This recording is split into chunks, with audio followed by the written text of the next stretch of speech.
Welcome back to my channel. আশা করি প্রত্যেকেই ভালো আছেন।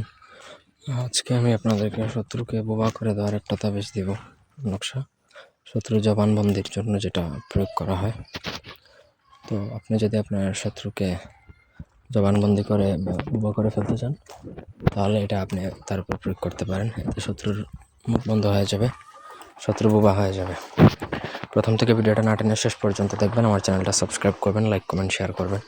ব্যক্তিগত যে কোনো কাজ করাতে চাইলে স্ক্রিনে দেওয়া নাম্বারে যোগাযোগ করতে পারেন, সরাসরি ফোনে, হোয়াটসঅ্যাপে কিংবা ইমোতে। তো বেসিক্যালি এই তদবির যদি করতে চান বা এই বিদ্যাটা যদি আপনি আপনার শত্রু বা যাকে বোবা করতে চান তারপরে যদি প্রয়োগ করতে চান, সেক্ষেত্রে যে কোনো শনি বা মঙ্গলবার দিন দেখে আপনাকে ভোজপত্র সংগ্রহ করতে হবে।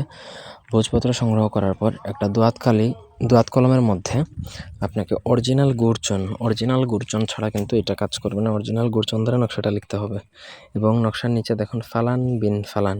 প্রথম ফালানে যার জন্য মুখ বন্ধ করবেন বা বোবা করবেন তার নাম, দ্বিতীয় ফালানে সে ছেলে হলে পিতা, মেয়ে হলে মাতার নাম লিখে নকশা লেখা কমপ্লিট করতে হবে। কমপ্লিট হয়ে যাওয়ার পরে সেই নকশাটা একটা মাদুলিতে ভরে আপনাকে নদীর চরে দাফন করতে হবে। নদীর কিনারে, যেই নদীতে জোয়ার ভাটা নর্মালি হয় সেই রকম নদীর কিনারে দাফন করতে হবে, অথবা নদীর চরে দাফন করে দিলে হবে।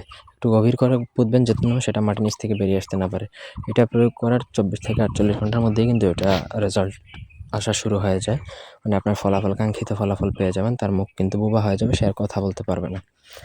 তো এটা ছোটোখাটো বিষয় বা অন্যায়ভাবে প্রয়োগ করতে যাবেন না। পুরোপুরি যেই নিয়মে বলা আছে সেই নিয়মে প্রয়োগ করতে চাইলে প্রয়োগ করতে পারেন, গুরুর অনুমতি সাপেক্ষে। এই ছিল আজকের ভিডিও। কোনো অংশ বুঝতে অসুবিধা থাকলে কমেন্ট করে জানাতে পারেন। ব্যক্তিগত যে কোনো কাজে আমাদের সাথে যোগাযোগ করতে পারেন। ধন্যবাদ সবাইকে। আল্লাহ হাফেজ।